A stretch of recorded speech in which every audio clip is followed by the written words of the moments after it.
இந்த கட்டப்பட்டது என்று நான் சொல்லுகிற இந்த ஒரு சொல்லை நீங்கள் நெஞ்சில் வைத்திருப்பீர்களே ஆனால் இன்ஷா அல்லாஹ் நாம் சொர்க்கவாசியாக ஆகலாம். இன்ஷா அல்லாஹ் இந்த வாழ்க்கையிலே முழுமையான ஒரு இஸ்லாமியராக வாழலாம். அதிலே டைடு கட்டப்பட்டது. எப்படி கட்டப்பட்டது? இறைவனோடு கட்டப்பட்டது, எம்பெருமானார் ஸல்லல்லாஹு அலைஹி வஸல்லம் அவர்களோடு கட்டப்பட்டது, அவர்களுடைய பொன்மொழிகளோடு கட்டப்பட்டது. அப்படி கட்டப்பட்டது என்ன?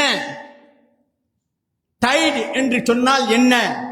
4 எழுத்துக்கள். TIED. T ஃபார் தாட்ஸ், எண்ணங்கள். பெருமானார் ஸல்லல்லாஹு அலைஹி வஸல்லம் அவர்கள் சொன்னார்கள், எண்ணங்கள் தான் நம்முடைய செயல்களின் அடிப்படை. எண்ணங்களால் தான் செயல்கள் உருவாகின்றன. ஆகவே அந்த எண்ணங்களிலே தூய்மை இருக்க வேண்டும், இஹ்லாஸ் இருக்க வேண்டும். அந்த எண்ணங்கள் உயர்ந்தவையாக இருக்க வேண்டும், சிறந்தவையாக இருக்க வேண்டும், தேர்ந்து தெளிந்தவையாக இருக்க வேண்டும், நன்மை பயக்கக்கூடியதாக இருக்க வேண்டும். தபுக் யுத்தத்தை முடித்துக் கொண்டு பெருமானார் ஸல்லல்லாஹு அலைஹி வஸல்லம் வருகிறார்கள். மிக கடுமையான யுத்தத்தை சந்தித்து விட்டு சஹாபா பெருமக்கள் திரும்பி வந்து கொண்டிருக்கிற நேரம், சாப்பிடுவதற்கு எதுவுமே இல்லை. ஒரே ஒரு பேரித்தம்பழத்தை 7-8 பேர் நக்கி சாப்பிட்ட ஒரு வரலாறுலாம். கடுமையான வெயில், குடிப்பதற்கு கூட நீர் கிடைக்காத ஒரு போர். அத்தகைய ஒரு பெரிய போரினை சந்தித்து திரும்பி விட வந்து கொண்டிருக்கிற போது பெருமானார் ஸல்லல்லாஹு அலைஹி வஸல்லம் சொன்னார்கள், நாம் இப்பொழுது சிறிய போரை விட்டுவிட்டு பெரிய போருக்கு சென்று கொண்டிருக்கிறோம் என்று சொன்னார்கள். நாம் நடத்தியது சிறிய யுத்தம், நடத்தப் போவது பெரிய யுத்தம் என்றார்கள். சஹாபா பெருமக்கள் கேட்டார்கள், யா ரசூலுல்லாஹ், உண்ண உணவின்றி குடிக்க தண்ணீரின்றி பெரும் அரும்பாடுபட்டு யுத்தம் செய்துவிட்டு வந்து கொண்டிருக்கிறோம், இதையா சிறிய யுத்தம் என்று சொல்கிறீர்கள்? இது சிறிய யுத்தம் தான். யுத்தங்களிலேயே மிகப்பெரிய யுத்தம் எது தெரியுமா? மனதோடு நடத்துகிற யுத்தம் தான் என்று பெருமானார் ஸல்லல்லாஹு அலைஹி வஸல்லம் சொன்னார். ஆக இந்த மனம், இந்த மனோ இச்சை, அந்த மனதில் இருந்து உருவாகின்ற எண்ணங்கள், இவைதான் நமக்கு செயல். எல்லாரும் இங்க உட்கார்ந்து இருக்கீங்க, எல்லாரும் எங்களை தான் பார்த்துக்கிட்டு இருக்கீங்க அப்படின்னு சொல்லி நான் இப்பொழுது பேசுவதைத்தான் நீங்கள் அத்தனை பேரும் கேட்டுக்கொண்டிருக்கிறீர்கள் என்று நான் நினைத்தால் என்னை விட முட்டாள் வேறு யாரும் இருக்க முடியாது. இங்கே இருக்கலாம், ஆனால் உங்கள் மனது எங்கே இருக்கிறது என்று யாருக்கு தெரியும்? எங்கே லைத்திருக்கிறீர்கள் என்று யாருக்கு தெரியும்? ஆகவே அந்த மனதிலே உண்டாகிற எண்ணங்களை எவன் ஆட்சி செய்கிறானோ அவன்தான் உலகத்திலே பல விஷயங்களை வெல்லுவதற்கு தகுதி படைத்தவனாக இருக்க முடியும். சுருக்கமாக சொல்ல வேண்டும் என்பதனாலே விரைந்து சொல்கிறேன். அடுத்தது I, ignore. T for thoughts, I for ignore. புறக்கணியுங்கள், தவிர்த்து விடுங்கள். நம்முடைய பெருமானார் ஸல்லல்லாஹு அலைஹி வஸல்லம் அவர்கள் சொல்லியிருக்கிறார்கள், ஒரு மனிதன் அவசியமற்றதை கைவிடுவது இஸ்லாத்தின் அழகிய பண்புகளிலே அடங்கும். அவசியம் அற்றவற்றை நாம் தவிர்த்து விட வேண்டும், புறக்கணித்தல் வேண்டும். அவசியம் இல்லாதவற்றுக்காகத்தான் நாம் இப்பொழுது நிறைய யுத்தங்களையே நடத்தி கொண்டிருக்கிறோம். அது இல்லமாக இருந்தாலும், மஹல்லாவாக இருந்தாலும், அல்லது பள்ளிவாசல் போன்ற கல்வி நிறுவனங்களாக இருந்தாலும், அல்லது பொது வாழ்க்கையானாலும் அவசியமற்ற விஷயங்களுக்காகத்தான் நாம் போராடி கொண்டிருக்கிறோம். அவசியமற்றவற்றை இழந்துவிட்டோம். இன்னும் சொல்ல போனால் நாம் தேவைக்காக வாழாமல் ஆசைக்காக வாழ்ந்து கொண்டிருக்கிறோம். இன்னும் சொல்ல போனால் நாம் தேவைக்காக வாழாமல், நமக்காக வாழாமல், நம்மை படைத்தவனுக்காக வாழாமல் அடுத்தவருக்காக வாழ்ந்து கொண்டிருக்கிறோம். ஆக அவசியமற்றவை நிறைய இருக்கின்றன. அவற்றை புறக்கணித்து விடுங்கள், அவற்றை தவிர்த்து விடுங்கள். மூன்றாவது E for equality. E for equality, சமத்துவம். ஒரு முஸ்லிம் தான் விரும்புவதை தன் சகோதரனுக்கும் விரும்பாத வரை அவன் ஒரு முஸ்லீமாக இருக்க முடியாது. தமக்கு விருப்பமானதையே தம் சகோதரருக்கு விரும்பாத வரை உங்களில் ஒருவர் முழுமையான இறை நம்பிக்கையாளர் ஆக மாட்டார் என்பது ஹதீஸ். அப்போ வீட்டில எல்லாம் பழசுப்பட்டாகி இனிமே யாருமே திங்க முடியாதுங்கிற ஒரு நிலைமையில வர பொழுதுதான் ஆனஞ்சோத்தை எல்லாம் வேலைக்காரி தலையில கட்டும்.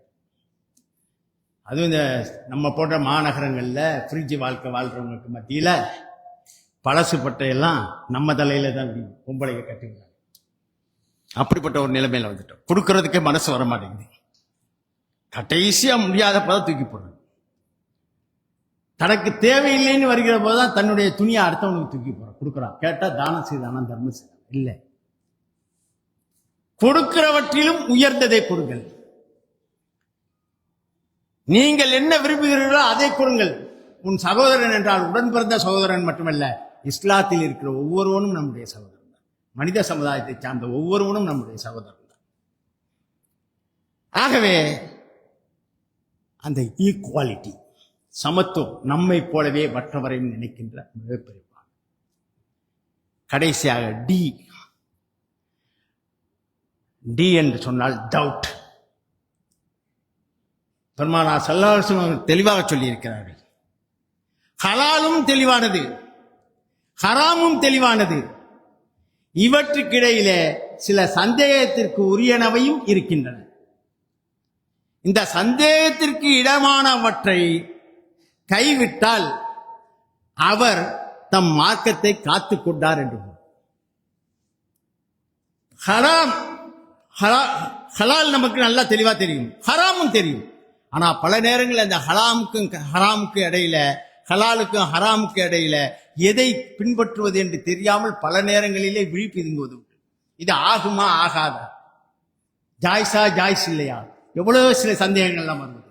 அப்படி சந்தேகங்கள் வருகிற இடங்களிலே அதை அந்த செயலையே கைவிட்டு விடுங்கள். ஆக டைட் இதுதான். தாட்ஸ், இக்னோர், ஈக்குவாலிட்டி, டவுட்டை தவிர்த்து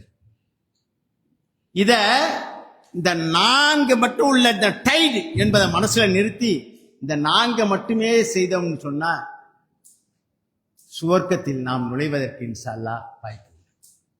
இன்ஷா அல்லாஹ் இந்த உலகத்திலேயே முழு இஸ்லாமியராக நாம் வாழப்பட்டவர்களாக கருதலாம். இதை நான் சொல்லல, இமாம் அபுதாவூத் அவர்கள் சொல்லியிருக்கிறார், ரஹ்மத்துல்லாஹி அலைஹி சொல்லியிருக்கிறார். இமாம் அபுதாவூத் ரஹ்மத்துல்லாஹி அலைஹி அவர்கள் பின்வரும் விஷயத்தை குறிப்பிட்டிருக்கிறார்கள். நான் அதை அப்படியே படிக்கிறேன். இமாம் அபுதாவூத் ரஹ்மத்துல்லாஹி அவர்கள் சொன்னது, நான் 5 லட்சம் நபிமொழிகளை எழுதி பதிவு செய்துள்ளேன். 5 லட்சம் ஹதீஸ்களை எழுதி பதிவு செய்துள்ளேன். அவற்றிலிருந்து 4590 நபிமொழிகளை மட்டும் நூலாக நான் தொகுத்து வழங்கியிருக்கிறேன். அதாவது சுனைன் அபுதாவூத் என்கிற நூலாக வழங்கியிருக்கிறேன். மேற்படி 4590 நபிமொழிகளிலிருந்து 4 நபிமொழிகளை தேர்ந்தெடுத்தேன். 4590 4 நபிமொழிகளை தேர்ந்தெடுத்தார்களாம். 4 நபிமொழிகளை தேர்ந்தெடுத்தேன். அந்த 4 படி ஒரு முஸ்லீம் வாழ்ந்தால் இஸ்லாத்தின்படி வாழ்ந்தவராக அவரை கருதலாம். சொர்க்கம் செல்ல அந்த 4 நபிமொழிகளே போதுமானவை. 1, எண்ணங்களை பொறுத்தே எல்லா செயல்களும் அமைகின்றன. 2, ஒரு மனிதன் அவசியமற்றதை கைவிடுவது இஸ்லாத்தின் அழகிய பண்புகளில் அடங்கும். 3, நாம் தமக்கு விரும்புவதையே தம் சகோதரருக்கு விரும்பாத வரை உங்களுள் ஒருவர் முழுமையான இறை நம்பிக்கையாளராய் ஆக மாட்டார். 4, ஹலாலும் தெளிவானது, ஹராமும் தெளிவானது. இவற்றுக்கிடையில் சில சந்தேகத்திற்குரியவையும் இருக்கின்றன. சந்தேகத்திற்கு இடமானவற்றை கைவிட்டவர் தம் மார்க்கத்தை காத்துக் கொண்டார். இந்த 4 ஹதீஸ். இதை தான் நான் டைட் என்கிற பேரில் உங்களுக்கு சொன்னேன். ஆகவே இந்த டைட், இந்த 4 நபிமொழிகளுக்கு கட்டுப்பட்டவர்களாக, இறைவனுக்கு கட்டுப்பட்டவர்களாக, எம்பெருமானார் ஸல்லல்லாஹு அலைஹி வஸல்லம் அவர்கள் கட்டுப்பட்டவர்களாக ஏனென்று சொன்னால் எம்பெருமானார் ஸல்லல்லாஹு அலைஹி வஸல்லம் அவர்களுக்கு கீழ்ப்படிந்தவர்கள் பெருமானார் ஸல்லல்லாஹு அலைஹி வஸல்லம் அவர்களுக்கு கீழ்ப்படிந்தவர்கள். ஆகவே அத்தகைய ஒரு நிலையை வல்ல அல்லாஹ் நம் அனைவருக்கும் தர வேண்டும். ஒன்றை மட்டும் படித்தவர்களுக்கு, அறிஞர் பெருமக்களுக்கு சொல்லிக்கொள்ள நான் ஆசைப்படுவது உண்டு. அறிஞர் பெருமக்கள் இறைஞான பாட்டையில் மிகப்பெரிய குறிக்கோளை கொண்டு பயணம் செய்கிற போது இடையிலே இன்பங்கள் வரலாம். உங்களுக்கு இன்பம் தருகிற சில செயல்பாடுகள் ஏற்படலாம், விளையலாம். ஆனால் அந்த இன்பங்களிலேயே நீங்கள் லயித்து விடல் ஆகாது. அந்த இன்பங்கள் தான் அப்படின்னு சொல்லி உங்களுடைய பயணத்தை நீங்கள் திசை திருப்பி விடக்கூடாது. ஏனென்று சொன்னால் நாம் பயணம் போகிற போது எத்தனையோ சில்லறை கவர்ச்சிகள் இருக்கத்தான் செய்யும். அந்த சில்லறை கவர்ச்சிகளிலே மனதை பறிகொடுத்து விடாமல் ஞானப்பாட்டை நாம் தொடர்ந்து பயணம் செய்தால்தான் மிகப்பெரிய வெற்றியை நாம் அடைய முடியும், இலக்கை அடைய முடியும், நம்முடைய லட்சியத்திலே வெல்ல முடியும். அதனை மார்க்க அறிஞர்களானாலும் அல்லது அறிவியல் அறிஞர்களானாலும் அல்லது படித்த மேதைகளாக இருந்தாலும் அல்லது நீங்களாக சாதாரணமான குடிமக்களாக இருந்தாலும் இதை மனதிலே வைத்துக் கொள்ள வேண்டும். நம்முடைய லட்சிய பயணம் எது? இறைவனின் உவப்பை பெறுவது, இறைவனின் திருப்தியை பெறுவது, இறைவனுடைய அன்பை பெறுவது. அந்த இறை உவப்பை, இறை திருப்தியை அடைவதற்கான இந்த பயணத்தில் சிறு சிறு சில்லறை கவர்ச்சிகளிலே மனதை பறிகொடுத்து விடாமல் நம் பயணம் தொடரட்டும். அதற்கு வல்ல அல்லாஹ் அருள் புரியட்டும் என்று துஆ செய்து வாய்ப்புக்கு நன்றி தெரிவித்து அமைகிறேன். நன்றி. அஸ்ஸலாமு அலைக்கும் வரஹ்மத்துல்லாஹி வபரகாத்துஹு.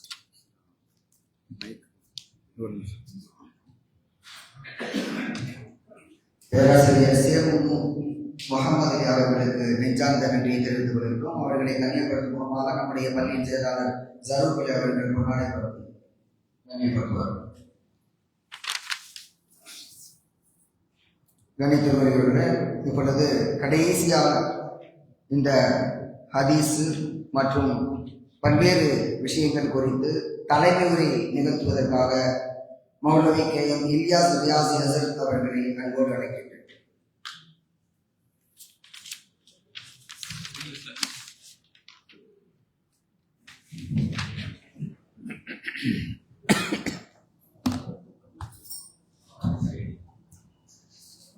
அஸ்ஸலாமு அலைக்கும் வரஹ்மத்துல்லாஹி வபரகாத்துஹு. அல்ஹம்துலில்லாஹி ரப்பில் ஆலமீன் வஸ்ஸலாத்து வஸ்ஸலாமு அலா சய்யிதில் முர்சலீன் வ அலா ஆலிஹி வ ஸஹ்பிஹி அஜ்மஈன். கண்ணியத்திற்குரிய பெரியவர்களே, அருமை சகோதரர்களே, இதுவரை பொறுமையாக இருந்து நிகழ்ச்சியை சிறப்பித்துக் கொண்டிருக்கக்கூடிய பார்வையாளர் பகுதியில் இருக்கக்கூடிய பெருந்தகைகளே, சங்கைக்குரிய நம்முடைய மதீனா பள்ளிவாசலுடைய நிர்வாக பெருமக்களே, வேலூர் அல்பாக்கியாத்து சாலிஹாத்திலிருந்து வருகை தந்து இந்த நிகழ்ச்சிக்கு பெருமை சேர்த்துக் கொண்டிருக்கக்கூடிய ஹசரத் அவர்களே, பேராசிரியர் அவர்களே, ஒரு சிறப்பான ஒரு நிகழ்வு இது. மஆலிமு சுன்னத்தின் நபவியா என்கின்ற இந்த நபிமொழி தொகுப்பினுடைய 2ஆம் பாகம் வெளியீட்டு நிகழ்வு. சுமார் 793 ஹதீதுகள் இந்த 2ஆம் பாகத்தில் இடம்பெற்றிருக்கிறது. சுமார் 14 நூல்களிலிருந்து தொகுக்கப்பட்டிருக்கக்கூடிய நபிமொழிகள் இவை. கூறியன கூறல் தவிர்க்கப்பட்டு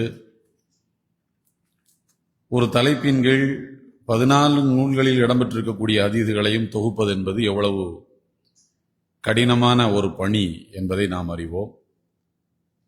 இங்கே நம்முடைய பேராசிரியர் அவர்கள் மொழிபெயர்ப்பு பணியை பற்றியும் இந்த பணிகளில் தங்களை ஈடுபடுத்திக் கொண்ட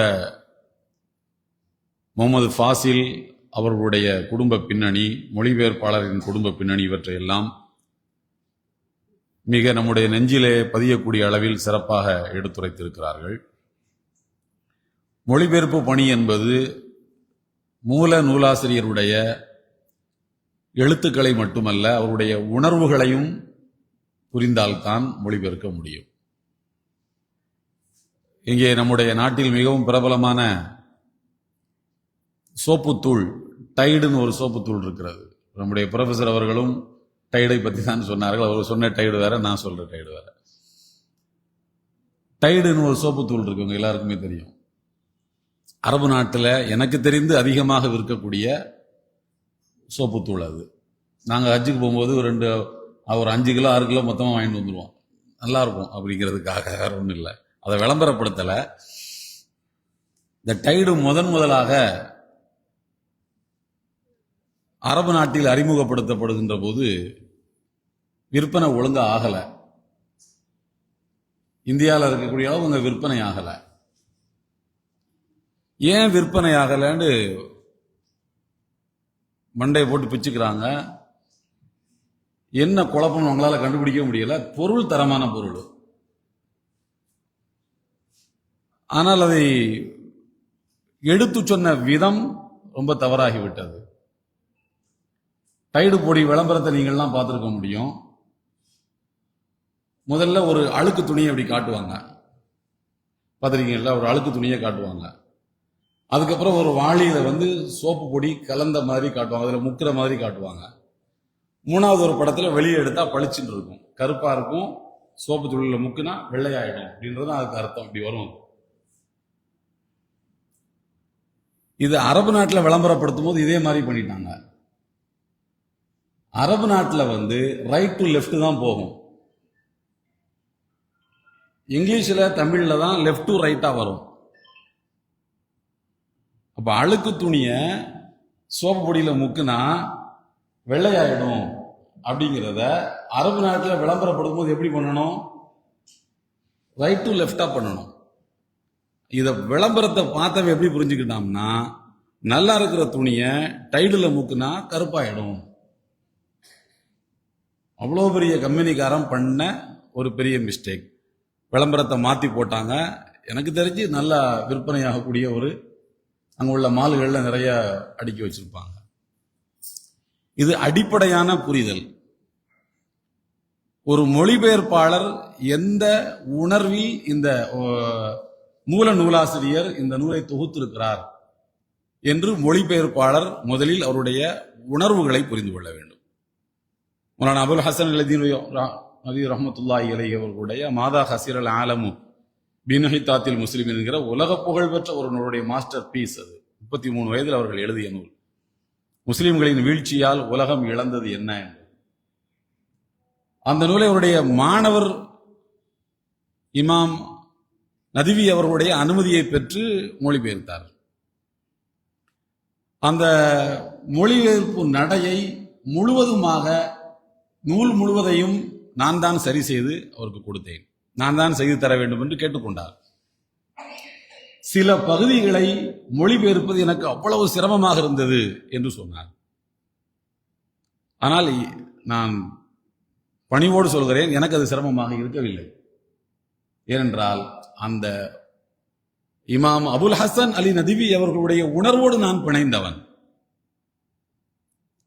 மானசீகமான ஆசிரியராக நான் ஏற்றுக்கொண்டவன்.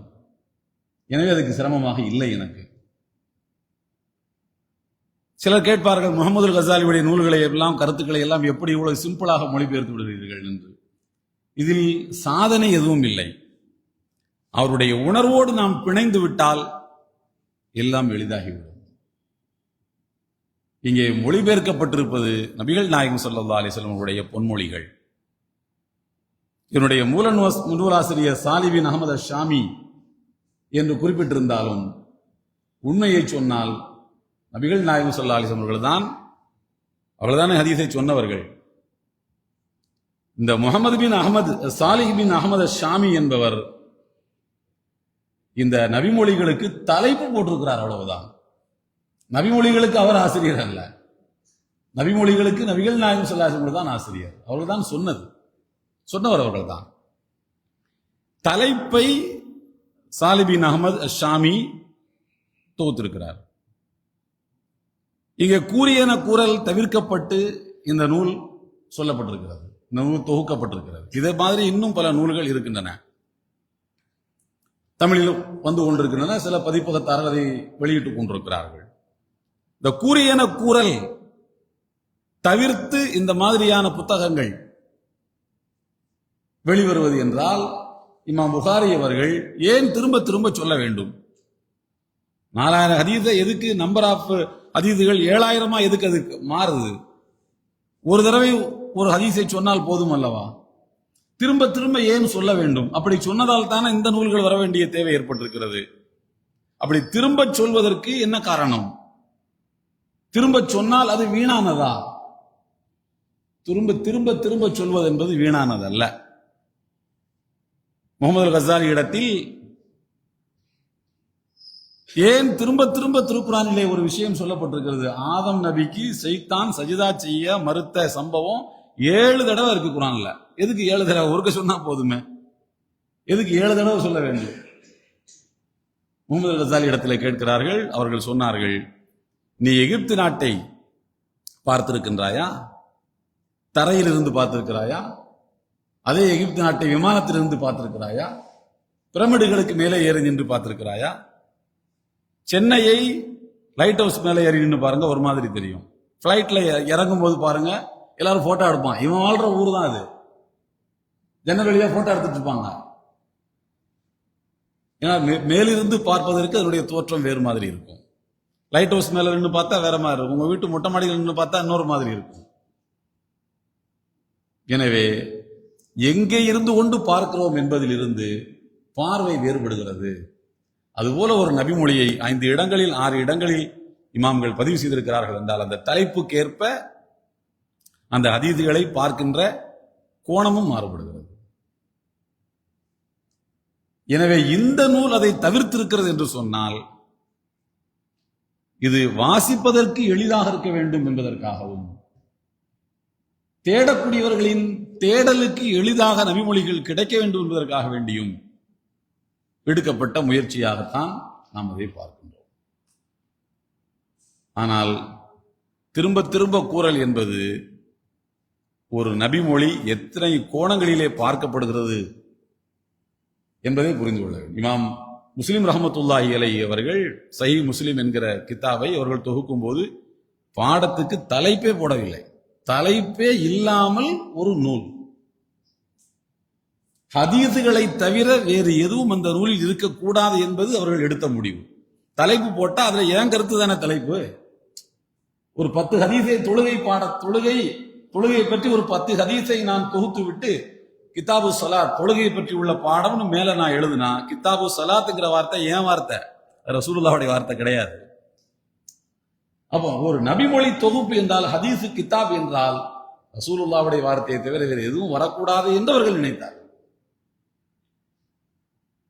அவ்வளவு தூய்மையான இதயத்தோடு அந்த நபிமொழியை அவர்கள் அந்த தொகுப்பை உருவாக்கினார்கள். பின்னால் அவருடைய மாணவர்கள் இமாம் நவவி போன்றவர்கள் அதற்கு தலைப்புகளை வைத்துக் கொண்டார்கள். மாணவர்கள் தேடுவதற்கு இலகுவாக இருக்க வேண்டும் என்பதற்காக.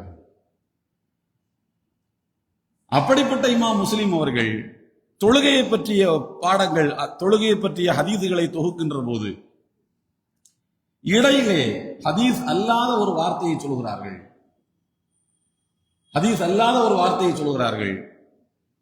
என்னவென்றால், கல்வி என்பது முயற்சிகளை கொட்டாமல் கிடைக்காது என்று சொல்கிறார்.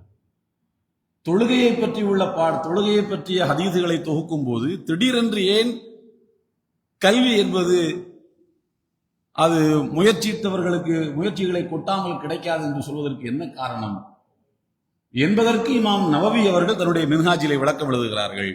ஏன் சம்பந்தம் இல்லாமல் இந்த வார்த்தையை கூட சேர்த்திருக்கிறார்கள் என்று சொல்லும் போது இமாம் நவவி சொல்கிறார்கள், இந்த ஹதீதுகளை தொகுக்கின்ற இந்த பாடம் போடுற பழக்கம் உங்களுக்கு கிடையாது. ஆனா அந்த ஹதீதுகளை தொகுத்து விட்டு இந்த தொகுத்த ஸ்டைலு அவர்களுக்கே ரொம்ப பூரிப்பாக இருக்கிறது. நாம இவ்வளவு முயற்சிகளை கொட்டி இந்த பாடத்தை என்ன அழகா தொகுத்திருக்கோம், நான் ரொம்ப அருமையா தொகுத்திருக்கேன்னு சொன்னா தற்பெருமையா போயிடும். நான் அருமையாக தொகுத்திருக்கிறேன் என்று சொன்னால் அது தற்பெருமையாக போய்விடும். அதனால் அவர்கள் என்ன சொல்கிறார்கள் என்றால், முயற்சியை போட்டேன், எனக்கு இந்த பலன் கிடைத்தது, நீங்களும் முயற்சியை போடுங்க, பலன்கள் கிடைக்கும் என்று தன்னுடைய பெருமையாக அதை சொல்லாமல் முயற்சியின் பலனாக அதை சமுதாயத்துக்கு காட்டுகிறார்கள். இவ்வளவு நுட்பமாக ஹதீஸ்களை தொகுக்கும் போது அவ்வளவு ஒழுக்கமாக இமாம்கள் நடந்திருக்கின்றார்கள். அப்படிப்பட்ட இமாம் முஸ்லிம் அவர்களுடைய மரணம் எப்படி நிகழ்ந்தது என்பது வரலாற்றிலே நாம் எல்லோரும் தெரிந்து கொள்ள வேண்டிய ஒன்று. ஒரு ஹதீஸை பற்றி அவர்கள் ஆய்வு செய்து கொண்டிருக்கிறார்கள். தன்னுடைய வேலைக்கார பெண்மணியை கூப்பிட்டு சொன்னார்கள், நான் இப்போ ஒரு ஹதீஸை பத்தி ஆய்வு செய்ய போகிறேன், என்னை யாரும் தொந்தரவு செய்யக்கூடாது, கதவை வெளியில பூட்டிட்டு போங்கன்னு சொல்லுவாங்க. நான் கதவை எந்திரிச்சு வந்து பூட்ட மாட்டேன், நீயே வெளியில பூட்டிட்டு போயிடு. வேலைக்கார பெண்மணி இமாம் அவர்கள் மேல அக்கறை கொண்டு ஒரு கூடை நிறைய பேரித்தம்பழங்களை கொண்டு வந்து வைத்து விட்டார். ராத்திரி சாப்பிடாம ஆராய்ச்சி பண்ண போறாங்களா, ஹெல்த்துக்கு என்ன ஆகும், ஒரு பெரிய கூடை நிறைய பேரிச்சம்பழத்தை வைத்து விட்டு போய்விட்டார்கள். இமாம் முஸ்லிம் அவர்களுடைய அந்த அறை கதவு வெளியிலே பூட்டப்பட்டிருக்கிறது.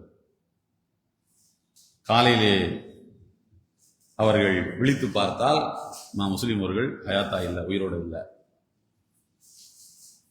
இரவு முழுக்க பேரித்தம்பளம் ஹதீஸ் அப்படி படிச்சுக்கிட்டு பேரிச்சம்பளத்தை எடுத்து ஒண்ணா சாப்பிட்டுக்கிட்டே சிந்திச்சுக்கிட்டே இருந்துக்கிறார்கள். கை அனிச்சையாக போகுது, பேரிச்சம்பளத்தை சாப்பிடுது, இப்படி பார்த்துக்கிட்டே இருந்துருக்கிறார்.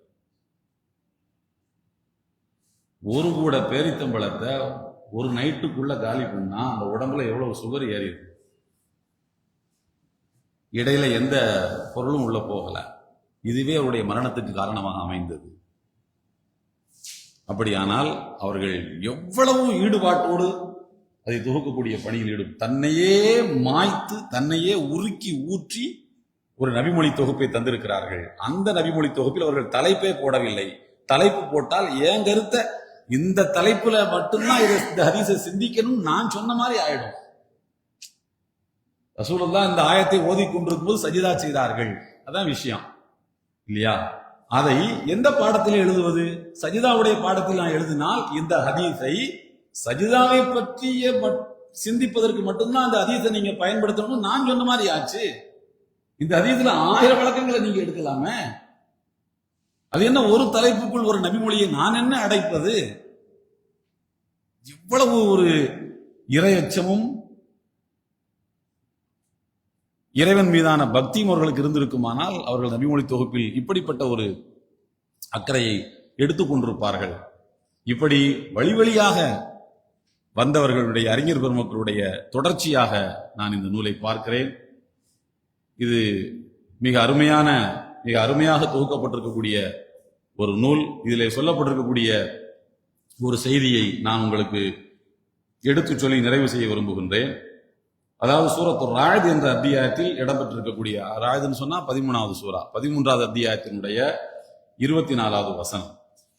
அதிலே எல்லாம் வல்ல அல்லாஹு தஆலா சொல்லி காட்டுகின்றான், நீங்கள் பொறுமையோடு இருந்ததன் காரணமாக உங்கள் மீது சலாமுன் அலைக்கும் பிமா ஸபர்தும் ஃபநிஅம உக்பத்தார், மறுமை நாளில் மலக்குமார்கள் எல்லாம் சொர்க்கவாசிகளை பார்த்து சொல்வார்களாம், சலாமுன் அலைக்கும், உங்கள் மீது சலாம் அலைக்கும், பிமா ஸபர்தும், நீங்கள் உலகத்தில் வாழ்ந்த காலத்தில் சகிப்புத்தன்மையோடும் பொறுமையோடும் இருந்த காரணத்தினால் உங்கள் மீது சாந்தியும் சமாதானம் உண்டாகட்டும் என்று மலக்குமார்கள் கூறுவார்கள். மலக்குமார்கள் ஏன் அப்படி சொல்கிறார்கள் என்றால், அல்லாஹுதான் நீங்க போய் அவங்களுக்கு சொர்க்கவாசிகளுக்கு போய் சலாம் சொல்லிட்டு வாங்கன்னு சொல்றான். இது எந்த சொர்க்கவாசிகளுக்கு?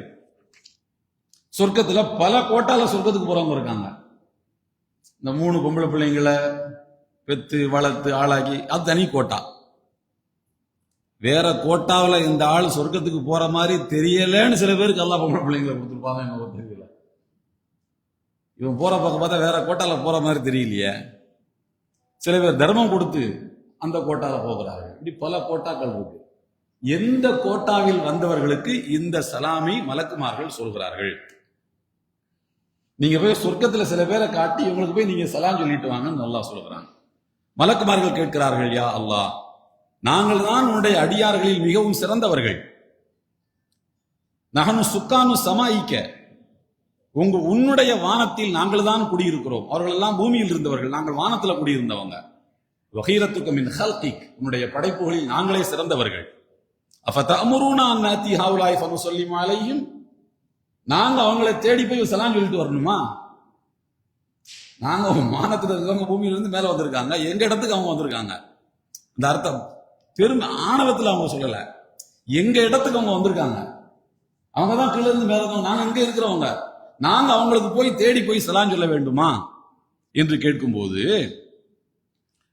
அல்லாஹ் சொல்கிறான், இன்னஹும் கானு இபாதன் யஅபுதூனனி, என்னை வணங்கக்கூடிய அடியார்களாக அவர்கள் இருந்தார்கள். வலா யுஷ்ரிகு நபி ஷையா, அவர்கள் எனக்கு இணை வைத்தது இல்லை.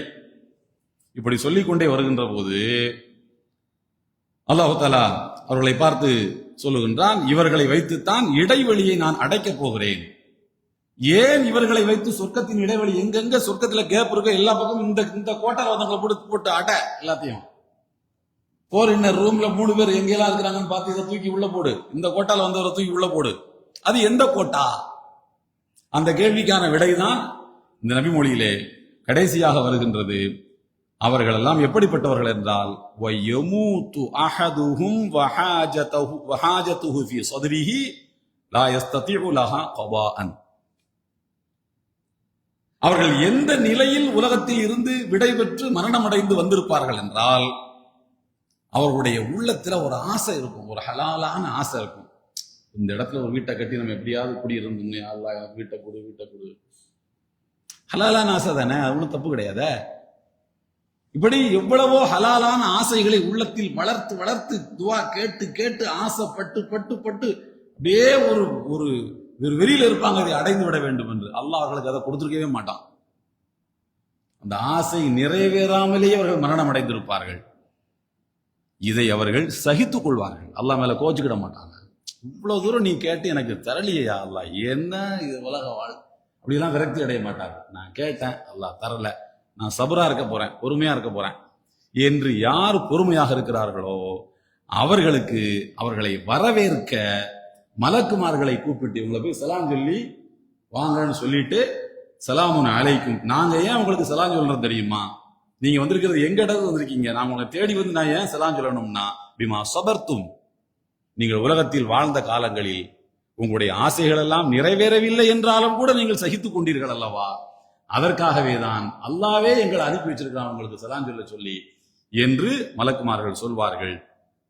இவர்கள் ஃபதாத்தீஹிமுல் மலாயிகத்து இன்த ذلك فيدخلون عليهم من كل باب سلام عليكم بما صبرتم فنعم عقبى الدار. இப்படி ஒரு நபிமொழி இருக்கு. இப்படி நெஞ்சத்தை தொடுகின்ற, உள்ளத்தை தொடுகின்ற, நம்முடைய வாழ்க்கைக்கு வழிகாட்டுகின்ற, நம்முடைய கலங்கி கிடக்கக்கூடிய இதயங்களுக்கு ஆறுதல் சொல்கின்ற, இறையச்சத்தோடு நம்மை பிணைக்கின்ற, இறைவனுடைய கலா என்கிற விதியை நாம் திருப்தியோடு ஏற்றுக்கொள்ளக்கூடிய மனப்பக்குவத்தை நமக்கு உருவாக்கக்கூடிய நபிமொழிகள் சுமார் 793 நபிமொழிகள் இருக்கின்றன. இமாம் முஸ்லிம் அவர்கள் சொல்வதை போல ஒரு நபிமொழியை ஒரு தலைப்பின் கீழ் சுருக்குவது என்பதும் கூட அந்த நபிமொழிக்கு, நான் சொல்லக்கூடியது ஒரு கடுமையான வார்த்தையா கூட இருக்கலாம், அந்த நபிமொழியை நாம் சரியாக புரிந்து கொள்ளவில்லை என்று கூட பொருள் வைத்துக் கொள்ளலாம். அது என்ன, ஒரு நபிமொழியை ஒரு தலைப்புல சுருக்கிறது முடியாது, நான் பண்ண மாட்டேன். அப்படி மற்றவங்க வேணா பண்ணிக்கிட்டு, நான் அப்படி பண்ண மாட்டேன். இப்படி ஒரு நபிமொழியை மனிதனுடைய இதயத்தோடு பிணைக்கக்கூடிய ஒரு அற்புதமான நூல்களின் அணிவகுப்பில் இந்த மஆலிமு சுன்னத்தின் நபவியா என்கின்ற ஒரு நூல் மிகச்சிறந்த ஒரு நூலாக நம்முடைய கைகளில் கொடுக்கப்பட்டிருக்கிறது. இதற்காக உழைத்தவர்கள், இதற்காக பாடுபட்டவர்கள், இதற்காக தன்னுடைய பொருளாதாரத்தை அள்ளி கொடுத்தவர்கள் அனைவருக்கும் எல்லாம் அல்ல அல்லாஹு தஆலா அவருடைய இம்மை மர்மை வாழ்வை வெளிச்சமாக்கி தந்துள்வானாக. இந்த நூலை மொழிபெயர்த்தவர், இந்த நூலை வெளியிடுவதற்கு இங்கு இடம் தந்து, ஒரு நூலை வெளியிடுவது என்பது இவ்வளவு சமீபத்தில் இவ்வளவு பார்வையாளர்களை வச்சு ஒரு நூல் வெளியீட்டு விழா நடந்தது எனக்கு நான் பார்த்ததில்லை. நூல் வெளியீட்டுனா ஒரு 15 பேர் இருப்பாங்க. நான் கூட சொல்றது, பேச்சாளரை மட்டும் மேடையில வைங்க, நாங்கள்லாம் இறங்கி அங்க உட்கார்ந்தா கூட அது ஒரு கூட்டமா தெரியும், அது ஒரு சந்தோஷமாவது இருக்கும் எங்களுக்கு. என்ன நூல் வெளியீட்டு விழாக்கு அவ்வளவுதான்.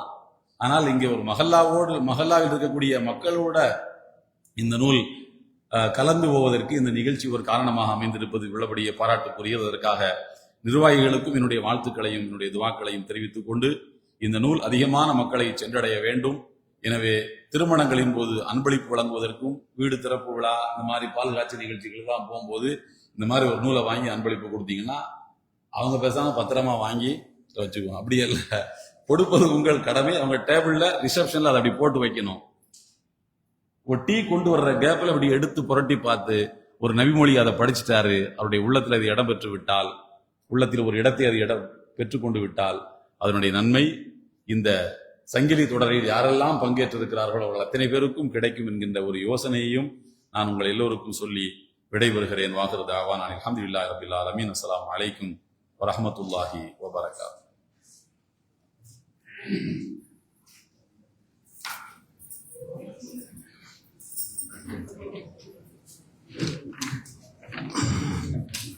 மௌலவி கேஎம் இலியாஸ் ரியாசி ஹசரத் அவர்களுக்கு நெஞ்சார்ந்த நன்றியை தெரிவித்துக் கொள்கின்றோம். அவர்களை கண்ணியப்படுத்தும் முகமாக நம்முடைய பள்ளியின் பொருளாளர் ஐயூப் சேட் அவர்கள் பொன்னாடை போட்டி கண்ணியப்படுத்துகிறார்.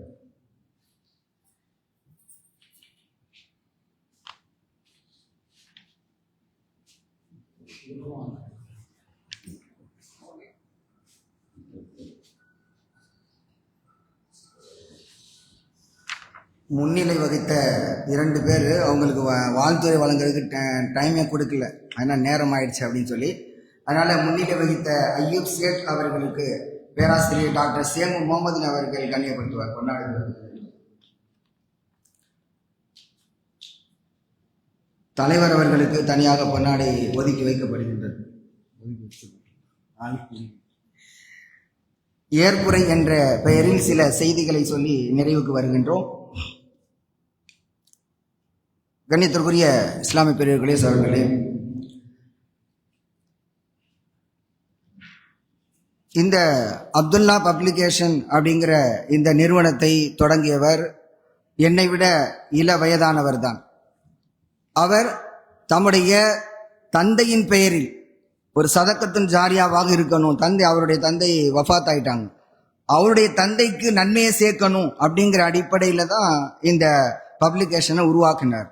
இதிலிருந்து எத்தனை நூல்கள் வெளிவருகின்றனவோ அத்தனை நன்மைகளும் தம்முடைய தந்தைக்கு சேர வேண்டும் என்ற ஒரு உயரிய நோக்கம். இது மாதிரி நம்முடைய பிள்ளைகளும் உருவாகணும். ஒரு தந்தைக்கு நன்மையை சேர்த்து வைக்கணும் அப்படிங்கிறது எவ்வளவு பெரிய நன்மை, எவ்வளவு பெரிய விஷயம். அப்ப எவ்வளவு பெரிய எண்ணம் அவருக்கு இருந்திருக்கிறது. தம்முடைய தந்தைக்கு தொடர்படியான நன்மை சேர்ந்து கொண்டே இருக்க வேண்டும் என்ற எண்ணத்தில் இந்த பப்ளிகேஷனை உருவாக்கி அதன் மூலம் நான் மட்டும் இல்லை, என்னை போல இன்னும் சில ஆலிம்களுக்கு பொறுப்பு கொடுத்து அவர்களையும் சில நூல்களை தமிழாக்கம் செய்வதற்காக அவர் பணித்திருக்கிறார். அந்த நூல்களும் அங்கே மொழிபெயர்க்கப்பட்டு கொண்டிருக்கின்றன. இன்ஷா அல்லாஹ் அந்த நூல்களும் வரும் இன்ஷா அல்லாஹ். அதாவது அவர் காசு சம்பாதிக்கிறதுக்காக இதை தொடங்கலை. ஏன்னு சொன்னா ஆண்ட்ராய்டு போன்ல நீங்க இலவசமாகவே படிக்கலாம். அதனுடைய முதல் பாகம் ஆண்ட்ராய்டுல வெளியிட்டாச்சு. மாலிமு சுன்னா அப்படின்னு சொல்லி நீங்க போட்டீங்கன்னு சொன்னா நீங்க தனி செயலி இருக்குது, ஆப்பு, அதிலிருந்து நீங்க டவுன்லோட் பண்ணி நீங்க படிச்சுக்கலாம். ஆக அவர் பொது சேவை என்ற அடிப்படையில தான் இதை செஞ்சிருக்கிறாரு அப்படிங்கறத இந்த நேரத்துல நான் நினைவு கூறுகின்றேன். இரண்டாவது, நம்முடைய பள்ளி நிர்வாகிகள், அதாவது பள்ளி இமாமுக்கு தனியாக வீடு கொடுத்ததோடு விட்டுவிடாமல் தனியாக அவங்களுடைய அலுவலகத்துல ஒரு தனி ரூம் கொடுத்து நீங்க உங்களுடைய எழுத்து பணியை இங்க செய்யுங்க அப்படின்னு சொல்லி தனியா இடம் ஒதுக்கி கொடுத்துட்டாங்க. இதுவே வீட்டுல மட்டும் இருந்திருந்தா இவ்வளவு வேலை செஞ்சிருக்க முடியாது. எனக்கு தனி ஒரு ரூம் கொடுத்து அங்க நீங்க உங்களுடைய எழுத்து பணியை செஞ்சுக்கங்க அப்படின்னு சொல்லி அனுமதி கொடுத்ததின் காரணமாகத்தான் இந்த நூல் மட்டும் இல்லை, இது போன்ற வேறு நூல்களையும் இங்க செய்வதற்கு எனக்கு வாய்ப்பு கிடைத்தது. இது இப்ப வெளியிட்டிருக்கக்கூடிய இந்த 2வது பாகத்தை போல இன்னும் 3 பாகங்கள் வர இருக்கின்றன. அதையும் செய்து முடிச்சாச்சு. அதெல்லாம் மேலாய்வுல இருக்குது. கூடிய சீக்கிரம் இன்ஷா அல்லாஹ் வரும். அப்ப அதற்காக இந்த நிர்வாகத்திற்கு என்னுடைய நெஞ்சார்ந்த நன்றியை தெரிவித்துக் கொள்கின்றேன். கண்ணியத்திற்குரிய இஸ்லாமிய பிரிவுகளே, சகோதரர்களே, உங்களுடைய பங்களிப்பு என்ன அப்படின்னு சொன்னா இந்த நூல்களை நீங்க வாங்கி வாசிக்கிறது. இரண்டாவது, நீங்க உங்களுடைய உறவினர்களுக்கு வாங்கி கொடுப்பது. சொன்னா யார் ஒரு நன்மையை அறிவித்தாரோ அவர் அதை செய்தவரை போன்றவர் என்று அல்லாஹ் ஸல்லல்லாஹு அலைஹி வஸல்லம் அவர்கள் சொல்கின்றார்கள். அந்த அடிப்படையில நீங்க இந்த நூலை வாங்கி கொடுத்து அவர் அதை படித்து அதன் மூலம் அவர் செயல்படுகிறார், அமல் செய்கிறார் என்று சொன்னால் அதற்கான காரணம், மூல காரணம் நீங்க. அதனால அந்த நன்மை உங்களுக்கு கிடைக்கும். அதனால நீங்க வாசிப்பதோடு மட்டுமல்லாமல் இந்த நூல்களை வாங்கி மற்றவங்களுக்கும் கொடுங்க.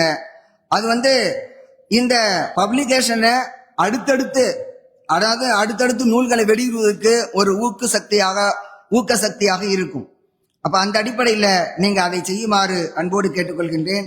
நேரம் சுருக்கமாக இருப்பதால் மிக துரிதமாக முடித்துக் கொள்ள வேண்டிய சூழ்நிலை இருக்கின்றது. எல்லோரும் பசியோடு காத்திருக்கின்றார்கள். அத்தோடு தொழுகைக்காக ஜமாத்துல நம்ம தொழுகணும் அப்படிங்கிறதுக்காக காத்திருக்கின்றார்கள். இஷா தொழுகையுடைய நேரம் நெருங்கி கொண்டிருக்கிறது. எனவே இப்பொழுது நன்றியுரை நிகழ்த்துவதற்காக நம்முடைய பள்ளியின் துணை செயலாளர் முகமது ஜஹீர் அவர்களை அழைக்கின்றேன்.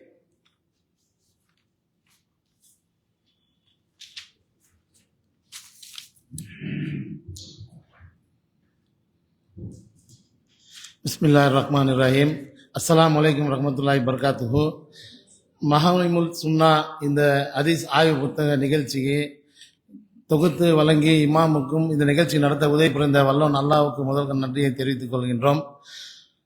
இந்த நிகழ்ச்சியை கிராத் ஓதி துவங்கி வைத்த ஹசரத் முகமது இஸ்மாயில் அவர்களுக்கும், வரவேற்பு நிகழ்த்திய இந்த பள்ளியின் செயலாளர் ஜருக் அலி அவர்களுக்கும், வாழ்த்துறை வழங்கிய டாக்டர் ஏபி முகமது அலி ஐபிஎஸ் அவர்களுக்கும், மௌலவி PM கலீல் ரஹ்மான் ஹசரத் அவர்களுக்கும், மௌலவி ஜுனைத் பக்தாதி அசனி அவர்களுக்கும், மௌலவி ஆஃபில் M சையத் மசூத் ஜமாலி அவர்களுக்கும், மௌலவி உமர் சித்திக் பாக்கவி அவர்களுக்கும், மௌலவி ஆஃபில் S அபுல் ஹசன் சாதாவி பாக்கவி அவர்களுக்கும், பள்ளியின் தலைவர் முகமது இர்ஃபான் சேட் அவர்களுக்கும், இந்த பள்ளியின் பொருளாளர் ஐயூப் சேட் அவர்களுக்கும், நூலை வெளியிட்டு தலைமை உரை ஆற்றிய மதிப்பிற்குரிய மௌலவி KM இலியாஸ் ரியாசி அவர்களுக்கும்,